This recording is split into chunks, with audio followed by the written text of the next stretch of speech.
बच्चों, good morning. आज की क्लास में आपका स्वागत है। आज हम 9वीं कक्षा के गणित में बेलन के बारे में पढ़ेंगे। बेलन एक ऐसी आकृति है जिसके बारे में आप पहले से जानते हैं। मैं फिर भी एक आकृति आपके सामने दिखाऊंगा ताकि आपकी समझ बने कि बेलन होता क्या है। बच्चों, आमतौर पे ये पानी की बोतल हम सभी के पास होती है और ये किस आकृति की है? बेलन। ये जो आकृति है आपकी, ये बेलन है। आपको ध्यान होगा कि आपके घर में आपकी मां या बहन रोटी बेलते वक्त बेलन का इस्तेमाल करती है। वो बेलन का जो आकार है, वो उस वस्तु का जो आकार है वो बेलन के आकार का है और इसीलिए उसको बेलन कहा जाता है। तो चलिए हम बेलन के बारे में पढ़ेंगे आज। देखिए, अगर मैं बेलन को एक पेज पर, पृष्ठ पर बनाऊं या इधर व्हाइट बोर्ड पर, तो वो कुछ इस प्रकार की आकृति बनेगी।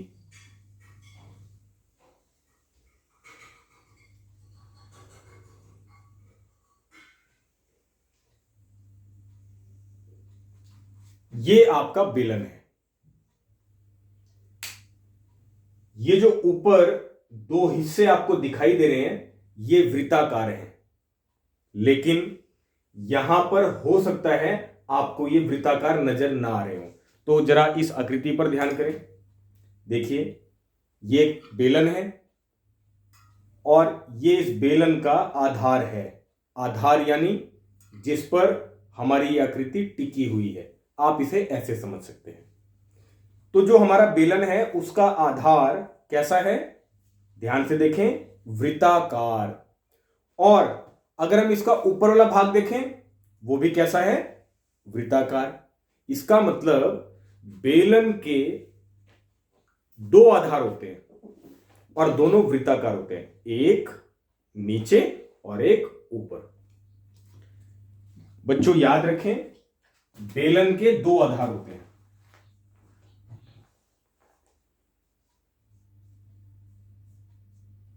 और वो दोनों कैसे होते हैं? वृत्ताकार। दो वृत्ताकार आधार। बेलन बनाना बच्चों बहुत सरल है। आइए मैं आपको एक पेज से बना के दिखाता हूं। ये एक पेज पेपर दिखाई दे रहा है आप बच्चों को। अगर मैं आपसे पूछूं ये पेपर किस आकृति का है, तो आप सभी जवाब दे सकते हैं ये आयताकार है। इस आयताकार पेज से ही मैं बेलन बनाऊंगा। बहुत सरल है, आप बच्चों को बनाना भी आता होगा। तो देखिए, मैंने पेपर को इस तरीके से मोड़ा और यहां मैं अगर इस पर टेप या गोंद लगा दूं तो ये आपका बेलन बन गया। फर्क इतना है कि इस बेलन में जो आधार हैं ये और इधर, ये खुले हैं। दोनों आधार खुले हुए हैं, लेकिन है तो बेलन। तो आज हम इस बेलन के बारे में ही पढ़ने वाले हैं। बच्चों, अगर हम बेलन के पृष्ठ की बात करें, बेलन का पृष्ठ,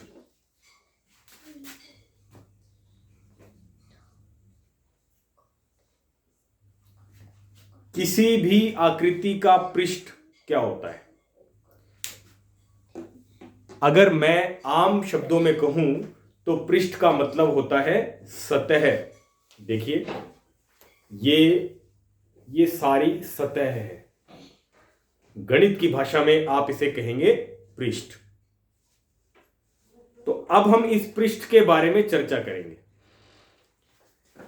आप यहां पर मोटे तौर पे तीन पृष्ठ है। एक तो ये वाला पृष्ठ है, ये देखिए, ये सारा पृष्ठ, ये दूसरा पृष्ठ ये है और तीसरा पृष्ठ ये है। बेलन में मोटे तौर पर 3 पृष्ठ होते हैं। ये पृष्ठ किस आकार का है? वृत्ताकार। ये वाला पृष्ठ भी किस आकार का है? वृत्ताकार। और ये जो पृष्ठ है, ये वाला, ये सारा पृष्ठ, ये वाला, इसे हम बोलते हैं बेलन का वक्र पृष्ठ। तो बच्चों, पहली बात, आपको बेलन के पृष्ठों के बारे में जानकारी होगी। ये जो पृष्ठ है, ये तो है इसका वक्र पृष्ठ, और ये ऊपर और नीचे 2 वृत्ताकार पृष्ठ हैं।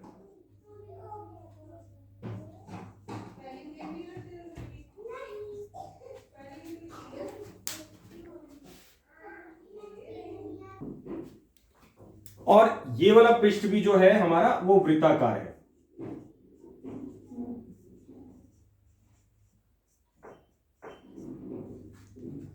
तो आइए सबसे पहले हम वक्र पृष्ठ की बात करते हैं। देखिए, ये आपका बेलन है, ये बेलन है।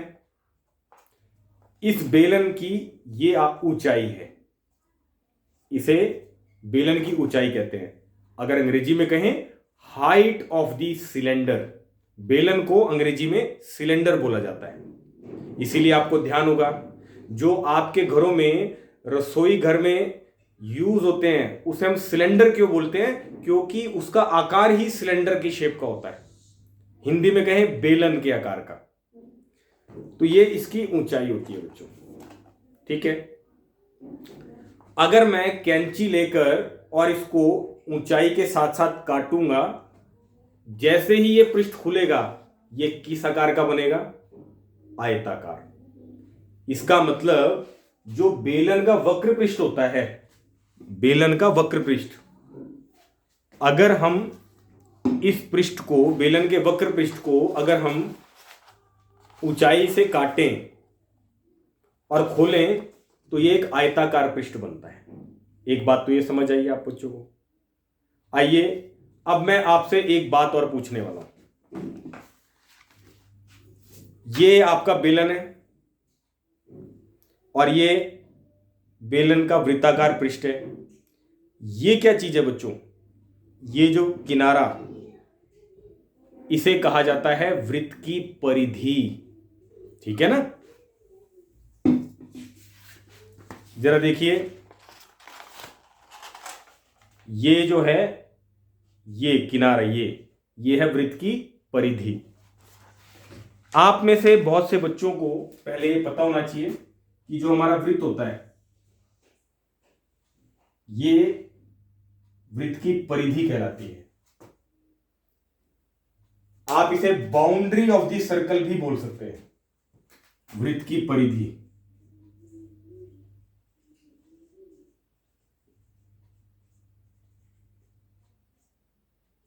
अंग्रेजी में कहें बाउंड्री ऑफ सर्कल। बच्चों, वृत्त की परिधि, इसे निकालने का सूत्र होता है। वैसे हम इसे एक तरीके से और निकाल सकते हैं। कैसे? एक धागा लेते हैं, उसको गोंद में भिगोकर और इसकी बाउंड्री पे चिपकाते जाते हैं। जब वो पूरा चिपक जाए, धागे को कट करते हैं, उस धागे को निकालकर और फुटे से माप लेंगे, तो हमें पता चल जाएगा कि वो धागा कितना लंबा है। और जितना लंबा वो धागा होगा, उतनी ही इस सर्कल की बाउंड्री होगी, या कहें उतनी ही उस वृत्त की परिधि होगी। लेकिन ऐसा हम हर जगह नहीं कर सकते। पेपर में, क्वेश्चन पेपर में आपको एक वृत्त बना हुआ मिलेगा, तो वहां भी आप ऐसे ही करेंगे, ऐसा नहीं होगा। हर जगह हम ऐसा नहीं कर सकते कि धागे की मदद से बाउंड्री ऑफ सर्कल को मापा जाए, वृत्त की परिधि को मापा जाए, ज्ञात किया जाए। तो उसके लिए एक सूत्र होता है। क्या सूत्र होता है? वृत्त की परिधि का सूत्र होता है 2πr। आर क्या है? त्रिज्या। इसे हम आर कहते हैं। आपको ध्यान होगा, आप प्रकार खोलते हैं, ये प्रकार खोलने के बाद प्रकार की नोक एक बिंदु पे रखते हैं और पेंसिल की नोक को ऐसे घुमा देते हैं, तो वो प्रकार जितनी खुली वो वृत्त की त्रिज्या होती है। अगर आपको वृत्त की त्रिज्या पता है, यानी आर पता है, पाई का मान 22/7 होता है, 2 गुना 22/7 गुना त्रिज्या, तो आप वृत्त की परिधि यानी ये बाउंड्री कितनी लंबी है, कितनी लंबाई है, वो निकाल सकते हैं। अब मैं आपको ये बात क्यों बता रहा हूं, क्योंकि इसका इस्तेमाल होने वाला है। और ये वृत्त, ये क्या है, ऊंचाई, बेलन की ऊंचाई। तो चलिए बच्चों, मैं बात कर रहा था बेलन की, और ये बेलन का कौन सा पृष्ठ है, वक्र पृष्ठ है। ये बेलन की क्या है, ऊंचाई है, और ये कितना है बच्चों, ये है वृत्त की परिधि 2 पाई आर। अब जरा ध्यान से देखना, मैं एक बार फिर बता रहा हूं बच्चों, ये क्या है, बेलन की ऊंचाई, इसे हमने कितना माना हुआ है, h, और ये क्या है, वृत्त की परिधि, ये कितनी है, 2 पाई आर। अब मैंने कैंची से इसको ऊंचाई के साथ साथ कट किया, खुलने पर ये कैसा बन गया, आयताकार। दोबारा से देखिए, ये ऊंचाई है और ये वृत्त की परिधि, ऊंचाई के साथ साथ काटने पर जैसे ये वक्र पृष्ठ खुला, ये आयताकार बन गया। जो हमारी ऊंचाई थी वो इस आयत की क्या बन गई, चौड़ाई, यानी ये h है, और जो वृत्त की परिधि थी, ये देखिए वृत्त की परिधि, वो क्या बन गई, लंबाई। यानी आयत की लंबाई आपके पास कितनी आ गई, 2 पाई आर, क्योंकि ये वृत्त की परिधि थी 2 पाई आर, खुलकर ये आयत की लंबाई बनती है 2 पाई आर। और जो बेलन की ऊंचाई थी, जो बेलन की ऊंचाई थी बच्चों, वो खुलने के बाद आयत की चौड़ाई बन गई, यानी h। तो अब याद रखिए, जैसे ही आपका ये पृष्ठ खुलेगा, ये जो चौड़ाई है, ये वास्तव में बेलन की ऊंचाई थी जो चौड़ाई बन गई, और ये वृत्त की परिधि थी। आपको आयत का क्षेत्रफल आता ही है, लंबाई गुणा चौड़ाई 2 पाई आर गुणा h, और ये हल होकर किसी की गुणा नहीं होगी, सब ऐसे कैसे रहेंगे, इसीलिए बन जाएगा 2 पाई आर h। और ये किसका क्षेत्रफल आ गया, आपके बेलन का वक्र पृष्ठीय क्षेत्रफल, इसका क्षेत्रफल आ गया। या अगर हम इससे समझें तो इससे आ गया, ये आपके बेलन का वक्र पृष्ठीय क्षेत्रफल आ गया। तो बच्चों याद रखें, बेलन का वक्र पृष्ठीय क्षेत्रफल क्या होता है, बेलन का वक्र पृष्ठीय क्षेत्रफल वो आया आपके पास 2 पाई आर h। कैसे आया, ये मैं बात आपको बता चुका हूं। और बेटे वृत्ताकार पृष्ठ, बेलन का जो वृत्ताकार पृष्ठ है, यानी ये वास्तव में वृत्त है, और वृत्त का क्षेत्रफल आप बच्चों को मालूम है कितना होता है, पाई आर की 2, पाई आर स्क्वायर। तो इसके जो वृत्ताकार पृष्ठ हैं, बेलन के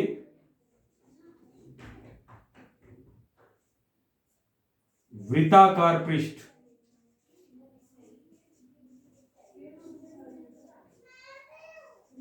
का क्षेत्रफल ये आएगा पाई आर स्क्वायर। तो अब आपको बेलन के तीनों पृष्ठों के क्षेत्रफल पता चल गए। वक्र पृष्ठ, यानी वक्र पृष्ठ क्या होता है आपको मैं पहले भी बता चुका हूं, ये बेलन का वक्र पृष्ठ होता है, इसका क्षेत्रफल क्या आया 2 पाई आर एच, और ये वृत्ताकार पृष्ठ होते हैं 2, इनका क्षेत्रफल क्या आया पाई आर स्क्वायर। अब अगर कोई आपसे पूछे कि बेलन का वक्र पृष्ठीय क्षेत्रफल क्या आता है, यानी ये वाला हिस्सा क्या आएगा बच्चों, 2πrh, याद रहेगा। और अगर आपसे कोई पूछे बेलन का कुल पृष्ठीय क्षेत्रफल, कुल पृष्ठ यानी सभी पृष्ठों का क्षेत्रफल, तो एक तो ये आएगा 2πrh जमा πr² जमा πr², यानी बेलन का कुल पृष्ठीय क्षेत्रफल, बेलन का कुल पृष्ठीय क्षेत्रफल, कुल पृष्ठीय जितने भी पृष्ठ है सबका क्षेत्रफल जोड़ना है, 2πrh, ये तो वक्र पृष्ठ का हो गया, फिर प्लस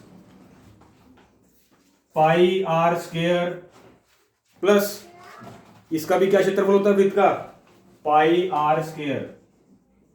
मैं आपको एक बात और बता चुका हूं, वृत्त का क्षेत्रफल जो होता है वो πr² होता है, ये याद रखना पड़ेगा बच्चों। अब देखो 2πrh तो ऐसे कैसे ही रहेगा, πr की शक्ति 2, πr की 2 या πr², ये कितनी बार है जमा में, 2 बार, तो इसको लिखेंगे 2πr की शक्ति 2 या 2πr²।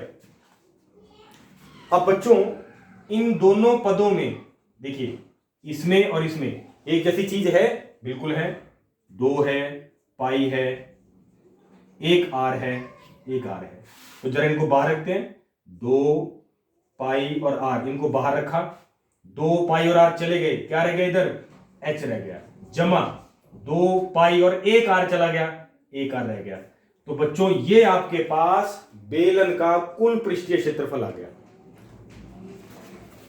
अब आपको मैं बता देता हूं, ये दो फॉर्मूले, बेलन का वक्र पृष्ठीय क्षेत्रफल और बेलन का कुल पृष्ठीय क्षेत्रफल, ये आपके सबसे ज्यादा काम आने वाले हैं। ये दोनों ही फॉर्मूले बड़े इंपॉर्टेंट हैं बच्चों, आपको ये दोनों फॉर्मूले अच्छे से याद रखने हैं।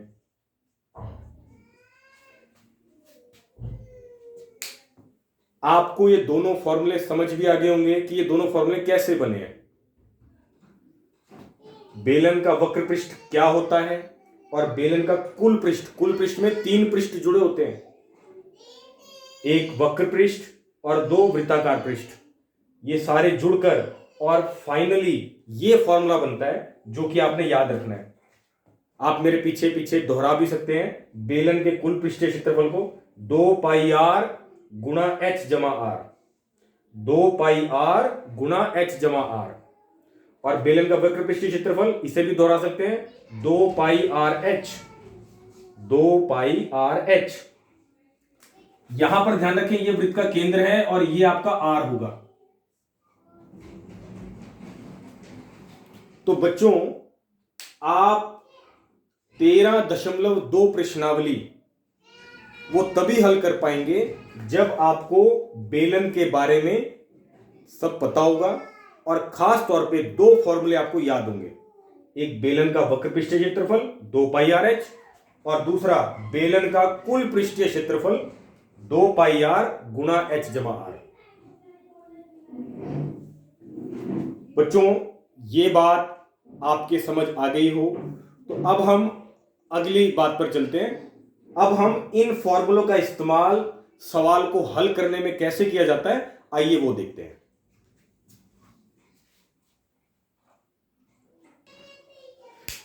बच्चों अब पहला सवाल है, ऊंचाई 14 सेंटीमीटर वाले एक लंब वृत्तीय बेलन का वक्र पृष्ठीय क्षेत्रफल 88 वर्ग सेंटीमीटर है, बेलन के आधार का व्यास ज्ञात करो।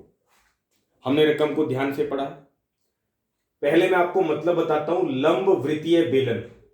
बेटे क्योंकि जो हम बेलन पढ़ रहे हैं उसका आधार वृत्ताकार है, वृत्त के आकार का है, इसीलिए शब्द आया वृत्तीय। और लंब इसलिए कहा क्योंकि हमारा जो बेलन होगा वो धरती से, सतह से बिल्कुल सीधा खड़ा होता है, 90 डिग्री का कोण बनाता है ये सतह से। ये देखिए जरा, ये जो कोण होगा ये वाला, ये 90 डिग्री का कोण है। ये हमारा बेलन और ये सतह धरती, इसीलिए उसके लिए शब्द होता है लंब। तो आपको समझ आ गया होगा कि लंब वृत्तीय बेलन क्या होता है। फिर ऊंचाई 14 सेंटीमीटर है। चलो हम एक बार बेलन बना भी लेते हैं। बेलन बनाना बड़ा आसान है। पहले इस प्रकार बनाया, दो सीधी लाइन खींची, उसके बाद फिर नीचे इस प्रकार से, और ये आपका बेलन बन गया। ये इसकी ऊंचाई है, कितनी दे रखी है बच्चों? 14 सेंटीमीटर। तो h बराबर 14 सेंटीमीटर ये ऊंचाई दे रखी है आपको। बेलन की ऊंचाई दी है और उसका वक्र पृष्ठीय क्षेत्रफल दिया हुआ है। बच्चों आपको याद होगा, मैं बार बार आपको उदाहरण से समझाने की कोशिश कर रहा हूं कि बेलन, ये बेलन का वक्र पृष्ठीय होता है। और क्या फॉर्मूला था इसका? 2πr(h) याद रखना है, क्योंकि इसका इस्तेमाल होने वाला है इस सवाल में। तो ये आपको दे रखा है। इस बार कितना दे रखा है? 88। इसको बोला जाता है वर्ग सेंटीमीटर। सेंटीमीटर की शक्ति 2 ऐसा नहीं बोलेंगे।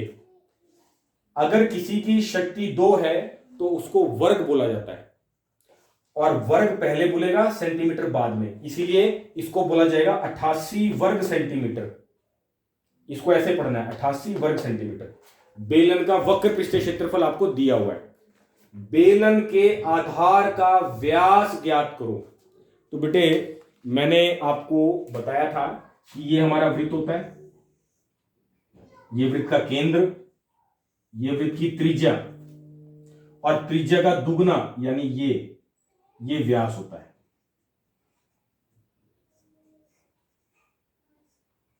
इसका मतलब अगर आपको त्रिज्या पता चल जाए,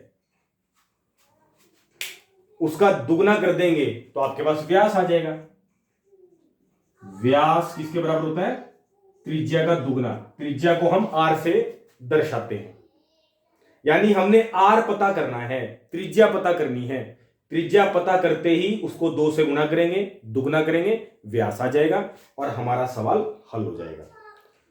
तो सबसे पहले जो आपको सवाल में चीजें दी हुई है उसको लिखते हैं। एक तो बेलन की ऊंचाई दी हुई है, बेलन की ऊंचाई, बेलन की ऊंचाई जिसे हम दर्शाते हैं h से, वो दी हुई है 14 सेंटीमीटर। और आपको दिया हुआ है बेलन का वक्र पृष्ठीय क्षेत्रफल। बेलन का वक्र का वा, पृष्ठीय का प्री और क्षेत्रफल का शे। वक्र पृष्ठीय क्षेत्रफल आप उसको ऐसे भी लिख सकते हो। क्या है वो? 88 वर्ग सेंटीमीटर। और आपने ज्ञात क्या करना है? आधार, व्यास। तो व्यास नहीं, पहले त्रिज्या ज्ञात करेंगे, यानी r त्रिज्या, ये हमें निकालनी है। बच्चों आपको बेलन का वक्र पृष्ठीय क्षेत्रफल दिया हुआ है, तो यहीं से हमें सवाल का हिंट मिल गया। हम बेलन के वक्र पृष्ठीय क्षेत्रफल का फॉर्मूला इस्तेमाल करेंगे। तो चलिए सबसे पहले हम फॉर्मूला लिखते हैं। बेलन का वक्र पृष्ठीय क्षेत्रफल, और उसका फॉर्मूला था 2πr(h). कैसे पता चला कि यही फॉर्मूला इस्तेमाल करना है? भाई जब आपको बेलन का वक्र पृष्ठीय क्षेत्रफल दिया हुआ है तो आप बेलन के वक्र पृष्ठीय क्षेत्रफल का फॉर्मूला इस्तेमाल करेंगे, और इसीलिए हमने बेलन के वक्र पृष्ठीय क्षेत्रफल का फॉर्मूला लिख दिया, जो कि होता है 2πr(h). अब इस फॉर्मूले में जिस जिसका मान आपको पता है उसको रखते जाते हैं। बेलन का वक्र पृष्ठीय क्षेत्रफल आपको पता है, बिल्कुल, कितना है? 88।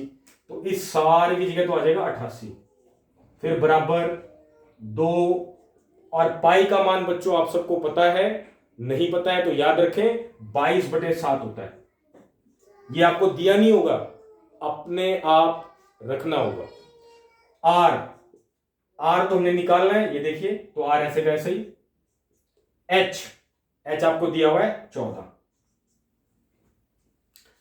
अब बेटे जिस जिसका मान हमें बच्चों पता था वो हमने सब रख दिया।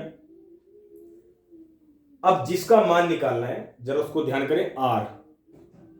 मान निकालने की एक ही शर्त है, जिसका मान निकालना है वो बराबर के एक तरफ होना चाहिए, बाकी सब उसके साथ जो भी है वो दूसरी तरफ लेके जाने हैं।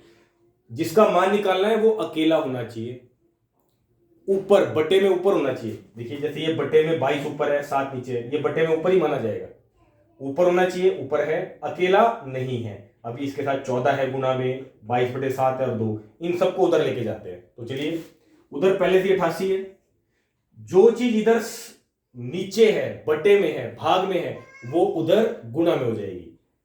7 इधर भाग में है, उधर जाकर गुणा में, या कह लें 7 नीचे है, उधर जाकर ऊपर। 2, 22 और 14 ये गुणा में ऊपर है, इधर आकर नीचे हो जाएंगे, और इधर क्या रह जाएगा, सिर्फ आर। अब इसको हल करते हैं। तो बच्चों 2 के पहाड़े में 88 44 पे चला जाएगा, और 22 के पहाड़े में 44 2 पे चला जाएगा। 7 के पहाड़े में 7 एकम 7, 7 दूनी 14, 2 पे चला जाएगा। अब ऊपर भी 2, नीचे भी 2, 2 एकम 2, 2 एकम 2, नीचे सिर्फ 1 बच रहा है। जब नीचे 1 बचे तो उसको छोड़ दें, ऊपर क्या बचा, 1 एकम 1, तो आर का मान आ गया 1 सेंटीमीटर। आर यानी त्रिज्या, लेकिन हमने त्रिज्या नहीं निकालना, हमने तो क्या निकालना है, व्यास। तो चलिए व्यास का फॉर्मूला क्या होता है, त्रिज्या का दुगना, यानी 2 गुना 1, यानी 2 सेंटीमीटर। और ये आपका फाइनल आंसर आ गया। आपके व्यास कितना दे रखा है, 2 सेंटीमीटर, ये आपका आंसर है। बहुत आसान सवाल था बच्चों, मैं उम्मीद करता हूं आपको मेरी बात समझ आई होगी। तो बच्चों आज के लिए इतना ही, कल फिर मिलेंगे। आप बच्चों ने जो बेलन के बारे में मैंने आपको पढ़ाया, आपने उसकी अच्छे से दोहराई करनी है, और पहला सवाल कोशिश करें अपने आप हल करने की। ना समझ आए तो फिर आप वीडियो दोबारा देख सकते हैं, और इसके अलावा आप आगे भी कुछ सवाल हल कर सकते हैं। अगर आपसे हल हो जाए बहुत अच्छी बात है। तो आज के लिए इतना ही बच्चों, थैंक यू सो मच।